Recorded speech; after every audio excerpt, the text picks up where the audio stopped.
Okay, if we can have your attention. We're now joined on stage here at Kansas Speedway by Frankie Muniz, who people used to announce him as an actor. And I guess you still consider yourself an actor, but now you're a race car driver and the points leader in the ARCA Menards Series. How'd you feel about the test out there earlier? It was good. I'm definitely happy we got to run even a little bit today, obviously with the rain. We had a lot of gremlins pop up, so we didn't get to run nearly as much as we wanted to. We had some electrical issues, starter went out, had an insanely bad vibration that we're still trying to figure out what it could have been. But no, good to see the track. I think I ended up 8th quickest, so got some room to improve, but you know, I can go to sleep knowing what I felt and hopefully improve tomorrow. Fantastic. We'll open the floor for questions. If you have a question, raise your hand. We'll get a wireless microphone to you. We'll start with Dave. Frankie, obviously starting, I know it's been a long journey for you, but you know, getting these the ARCA races now at your age, kind of what is it like being a little older than some of the other drivers, and what are your aspirations from here? I think there's good and bad, obviously, with being my age. I've been through a lot in my life, a lot of good, a lot of bad. I've experienced things like even racing in the past. When I raced from 2004 to 2009, I look back at it, and although I feel like I pushed hard, I've always thought I could try harder. I could have prepared harder. You know what I mean? So I have this opportunity now where I get a second chance to kind of do it what I think is the right way by taking advantage of the opportunity that is here now and doing everything I can to be prepared on and off the track. I don't want to look back at the end of this year and think like, man, I wish I did this, or I wish I tried harder, or I wish I did that. I have an insane amount to learn really, really quickly. You know, this is my 8th oval race ever will be this weekend, you know, my 4th in ARCA. And every time I'm in the car, it's a new thing. Like today I was asking about what certain switches did. I still don't even know what the switches do. You know what I mean?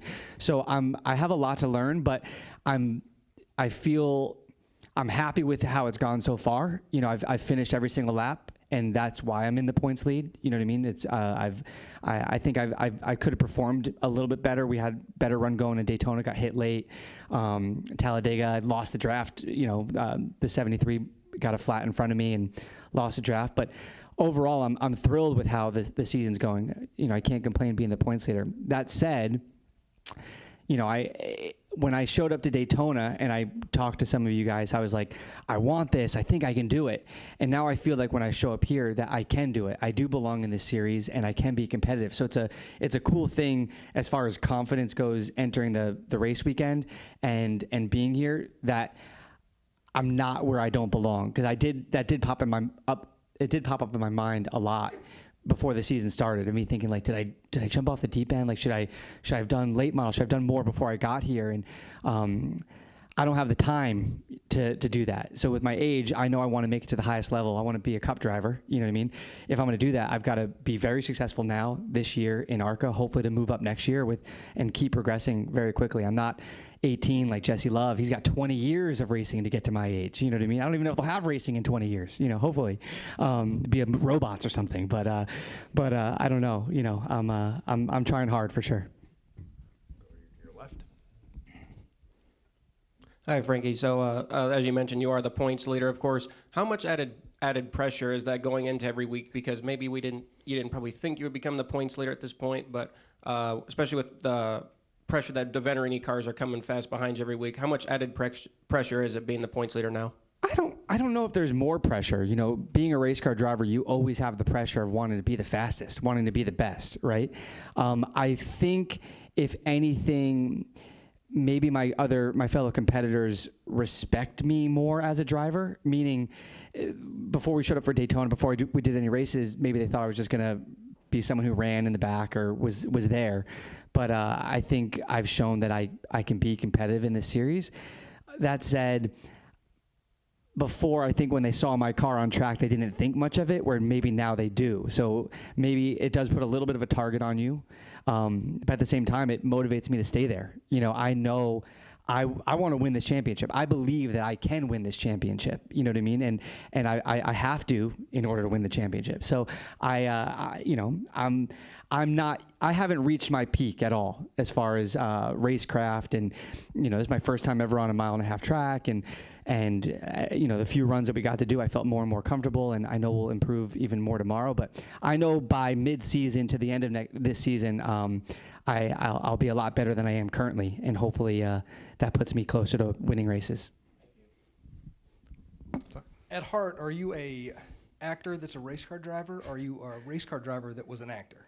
I don't think I've ever said this before. I love my past, so don't take this the wrong way. I love that I was an actor. I love everything I've gotten to do, but I never said that I wanted to be an actor, right? When I grew up, I started acting when I was 8, but I also played football, and I played basketball, and I played, and I did all these other things, and I wanted to be a garbage man, to be honest.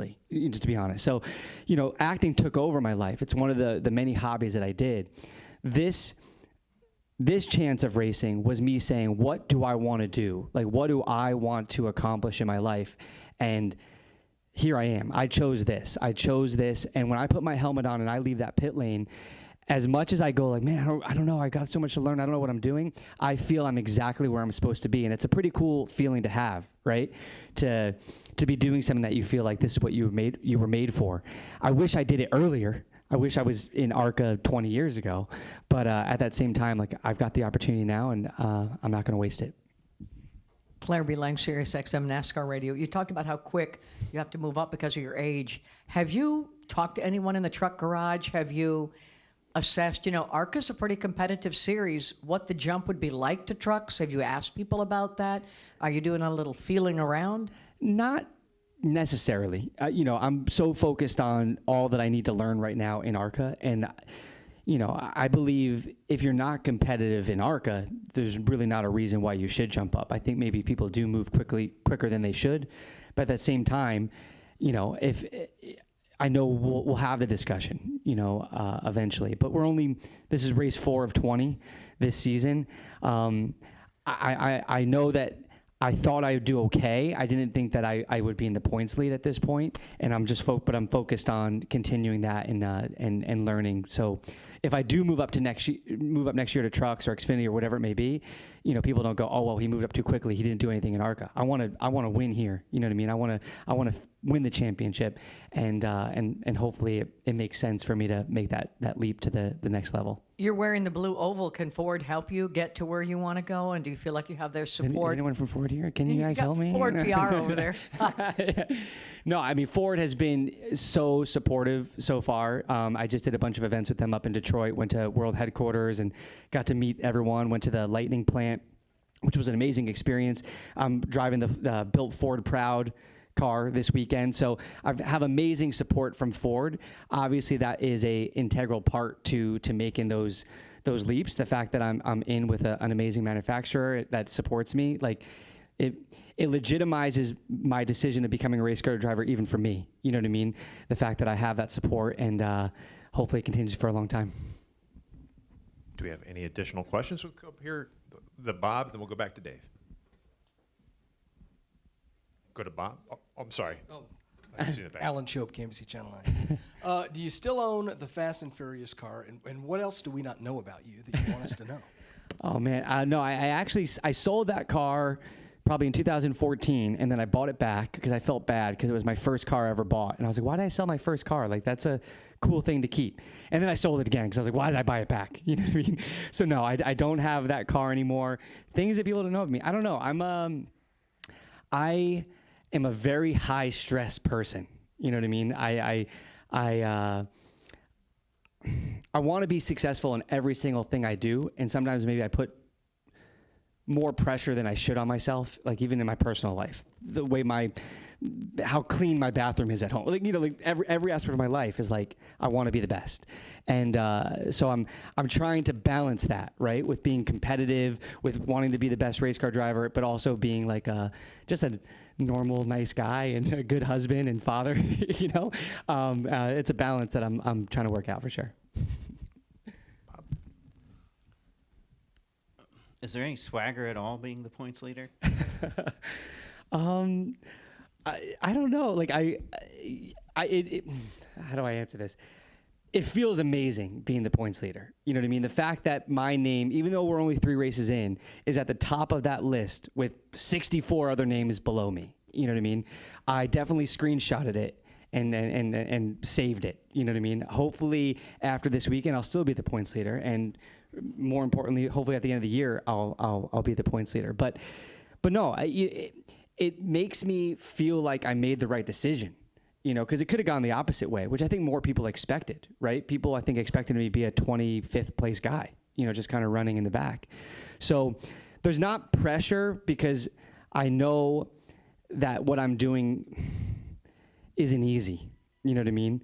So if I didn't have the results I've had so far, it would have almost been more expected. But now I want to keep it. But that's just motivating me even more to work harder, to be more prepared, and I don't know. You know, I'm more aware of what the other cars who I'm competing against for the championship, where they are. You know, even today, I've never asked what other people were doing or like where I was losing time. You know what I mean?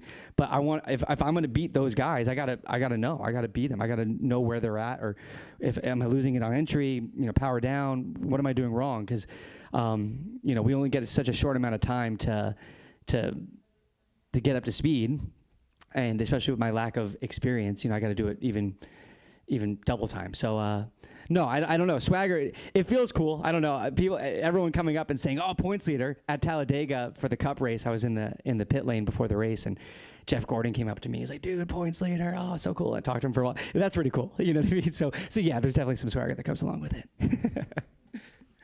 That's awesome. Dave DeMarco with Fox 4, when you got asked about when you used to be on our station, there was an episode where your character went to the stock car races. Yep. Has anyone ever quoted back to you? I think he said something like, "It's hot, it stinks, T-shirts don't cover their stomachs, and I'm bored out of my mind." And did you actually go to a NASCAR or a track for that? And do you think that shaped in any way your interest in the sport? You know, it's funny.